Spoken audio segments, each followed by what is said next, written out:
Hello everyone, আমি শ্রুতশ্রী। লেকটিওফাইলস কর্নারে সবাইকে স্বাগত। তো আজকে আমি যে বইটা সম্পর্কে বলবো বা বইয়ের রিভিউ করব, সেই বইটা আমি বেশ অনেক দিন খুঁজছিলাম যে এমন কিছু বই আমি পড়তে চাই যাতে আমার মন মেজাজ বা এই অবস্থায় দাঁড়িয়ে নিজেকে একটু সামলাতে পারি বা একটু মনে জোর আনতে পারি।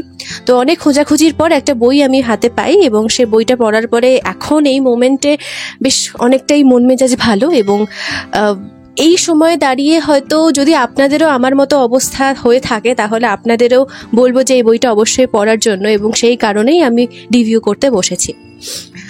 এখন সমাজে যে অবস্থা চলছে বা এখন চারপাশে যে পরিস্থিতির মধ্য দিয়ে আমরা যাচ্ছি, এই সময় দাঁড়িয়ে আমার মতো যারা রয়েছেন, যারা বই পড়তে ভালোবাসেন, আমারও কিছু পাঠক বন্ধুর সাথে কথা বলি এবং তাদের সাথে কথা বলে এটাও জানতে পারি যে তাদেরও হয়তো তাদেরও সেই মন মানসিকতাটা নেই বা সেই মেজাজটা নেই বই পড়ার, কিন্তু তারাও চেষ্টা করছে যদি বই পড়া সম্ভব হয়।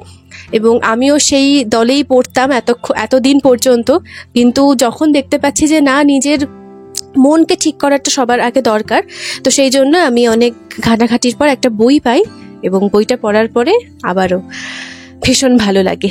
তো দেরি না করে শুরু করব আজকের ভিডিও। এই বইটা সম্পর্কে আমি সব কিছু ডিটেলসেই বলার চেষ্টা করব, আশা করি আপনাদের ভালো লাগবে এবং এই বইটা অবশ্যই আপনারা পড়তেও আগ্রহী হবেন। তো শুরু করছি আজকের আমার এই ভিডিও।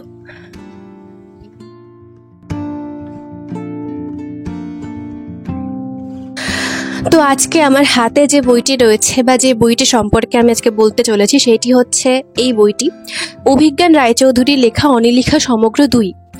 এই বইটি পত্রভারতী থেকে প্রকাশিত। বইটির মুদ্রিত মূল্য হচ্ছে 499 টাকা এবং এই বইটির সর্বমোট পৃষ্ঠা হচ্ছে 364। তো এই অনিলিখা সমগ্র 1 এবং অনিলিখা সমগ্র 2 দুটি কিন্তু পত্রভারতী থেকেই প্রকাশিত। অনিলিখা 1 প্রকাশিত হয়েছে 2021-এ এবং অনিলিখা 2 অর্থাৎ এই বইটি প্রকাশিত হয়েছে 2024-এ বা এই বছরেই। এই বইটি কিন্তু সম্প্রতিই কেনা, বাট আমার বইটা পড়া হয়ে উঠছিল না এতদিন পর্যন্ত। বাট যখন থেকে আমি বইটা পড়তে শুরু করি, আমার যেরকম মন মেজাজ ভালো হয় ঠিক সেরকমভাবে আমি কিন্তু প্রচণ্ড মনোবলও পাই এই বইটা পড়ে। কারণ এখানে যে প্রধান চরিত্র রয়েছে অর্থাৎ অনিলিখা, যে কিনা একজন গোয়েন্দা, এবং তার যে প্রখর বুদ্ধি দিয়ে সে যে একের পর এক কেস সলভ করছে বা একের পর এক কঠিন পরিস্থিতি থেকে নিজেকে বাঁচাচ্ছে বা সেই সমস্ত নিরপরাধ মানুষদের পাশে যেরকম রয়েছে ঠিক সেরকমই যারা অপরাধী বা দোষী তাদেরকেও কিন্তু তিনি শাস্তি দিচ্ছেন তার প্রখর বুদ্ধি দিয়ে। এবং এরকম একটা চরিত্রের সাথে আমার আলাপ পরিচয় হওয়ার পরে কার মন ভালো না হয়ে থাকে। কারণ আমার মনে হয় বা আমাদের অনেকেরই হয়তো আমার সাথে অনেকেই একমত হবেন যে গোয়েন্দা চরিত্র ভাবতেই বা গোয়েন্দা চরিত্র মনে আসতেই কিন্তু আমাদের হয় ফেলুদার মতো প্রখর বুদ্ধিদীপ্ত মানুষের কথা মনে পড়ে, কিংবা ব্যোমকেশের মতো একজন সত্যান্বেষীর কথা মনে পড়ে, কিংবা হয়তো আমাদের কিরিটি বা কাকাবাবুর কথাও মনে পড়ে। অর্থাৎ গোয়েন্দা গল্প বলতেই কিন্তু আমাদের একজন পুরুষ বা একজন ছেলেকে মনে পড়ে যে কিনা প্রচণ্ড বুদ্ধিমান, প্রচণ্ড বুদ্ধিধর এবং সে একের পর এক কেস কিন্তু চুটকিতে সলভ করতে পারে। কিন্তু এই যে ফিল্ডটা বা এই যে গোয়েন্দার যে জায়গা, যেখানে শুধুমাত্র ছেলেরা নয়, একটা মেয়েও কিন্তু খুব সমভাবে যে সাফল্য অর্জন করতে পারে, তারই প্রমাণ অনিলিখা বা মিতিন মাসি। সত্যি বলতে অনিলিখা পড়তে গিয়ে কিন্তু আমার বারবার সুচিত্রা ভট্টাচার্যের মিতিন মাসির কথা মনে পড়ে। 9-এ পড়ি তখন আমি মিতিন মাসি পড়েছিলাম, এবং তারপরে যখন অনিলিখার সাথে আমার পরিচয় হয় আমার সত্যি মন প্রচণ্ড ভালো হয়ে যায়। কারণ আমি সত্যি জানতামই না যে বাংলা সাহিত্যে অনিলিখার মতো একজন নারী চরিত্র রয়েছে যে কিনা গোয়েন্দা। এইবারে আসি আমি এই বইতে। অনিলিখা 1 যদি আপনারা পড়েন তাহলে সেখানে আপনারা কল্পবিজ্ঞানের ওপর 8টি গল্প পাবেন, এবং অনিলিখা 2-এ আপনারা পাবেন 3টি ছোট গল্প এবং 6টি উপন্যাস। তো যখন আমি অনিলিখা 2 বা এই বইটা নিয়ে বসি তখন প্রথম যে 3টে গল্প রয়েছে গল্পগুলো বেশ সুন্দর, বেশ ভালো লেগেছে, কিন্তু যখন আমি উপন্যাসের দিকে যাই তখন কিন্তু আমার সেই উত্তেজনা, আগ্রহ বা সেই অনুভূতিটা আরও প্রবলভাবে এসে দাঁড়ায়। কারণ এই উপন্যাসগুলোতে আপনি এমন এমন কিছু পরিস্থিতির সম্মুখীন হবেন যেখান থেকে মনে হবে যে অনিলিখা কি পারবে, বা অনিলিখা কি সেই অর্থে সেই দোষীকে সাজা দিতে পারবে। অনেক প্রশ্ন আপনার মাথার মধ্যে আসবে, এবং অনিলিখা পড়তে গিয়ে আপনি বিভিন্ন দেশের বিভিন্ন কালচার সম্পর্কে জানবেন, বা বিভিন্ন দেশের সেখানকার যে জায়গা বা সেখানকার যে অ্যাটমসফিয়ার কিংবা সেখানকার যে লোকজনের কথাবার্তা, তাদের যে আচার সংস্কৃতি, সেই সম্পর্কেও আপনি জানবেন। আর অনিলিখার সাথে মিতিন মাসির তুলনা এইখানেই করা যায় না, কারণ অনিলিখা অবিবাহিতা, মিতিন মাসি বিবাহিতা। তার পাশাপাশি অনিলিখার বয়স অনেকটাই কম, বেশ মোটামুটি আন্দাজ করা যায় যে 27-28 বছর বয়স হবে। আর অনিলিখা কিন্তু প্রচুর দেশ বিদেশে ভ্রমণ করেন তার এই তদন্তের সূত্রে। আর এরই পাশাপাশি অনিলিখার বইটা পড়তে গিয়ে আমি আরেকটা বেশ কন্ট্রাস্টিং দিক পেলাম, যেটা লেখক খুব সুন্দরভাবেই তুলে ধরেছেন।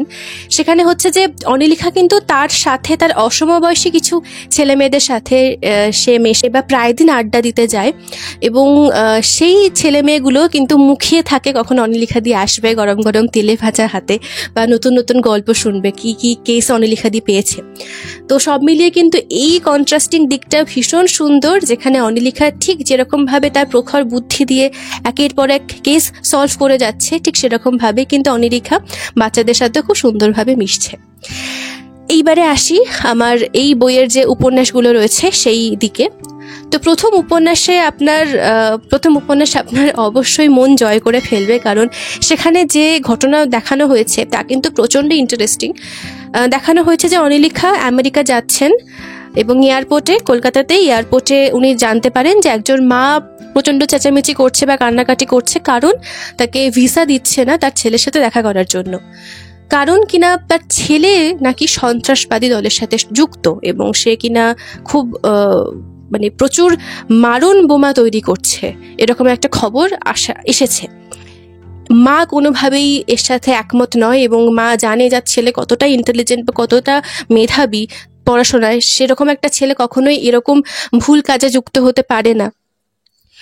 সেইটা অনিলিখা জানতে পারে, এবং অনিলিখা তারপরেই তার ইনভেস্টিগেশন শুরু হয় সেই ছেলেটার কাছে পৌঁছানো অবধি, যে আদৌ সেই ছেলেটা কি অপরাধী নাকি কোনোভাবে তাকে ফাঁসানো হচ্ছে, বা তার মায়ের চোখ মুখ দেখে বা মায়ের কথা শুনে কোনোভাবেই মনে হচ্ছে না যে তার ছেলে এরকম একটা কাজ করতে পারেন। তো এই নিয়ে হচ্ছে গল্প শুরু। গল্পটা খুব সুন্দরভাবে এগোবে, আর প্রত্যেকটা উপন্যাসের দৈর্ঘ্য কিন্তু খুব বড় নয়, খুব ছোট নয়, অর্থাৎ আপনি মেজাজ বা ধৈর্য হারাবেন না, যেটা আমিও অ্যাটলিস্ট হারাইনি।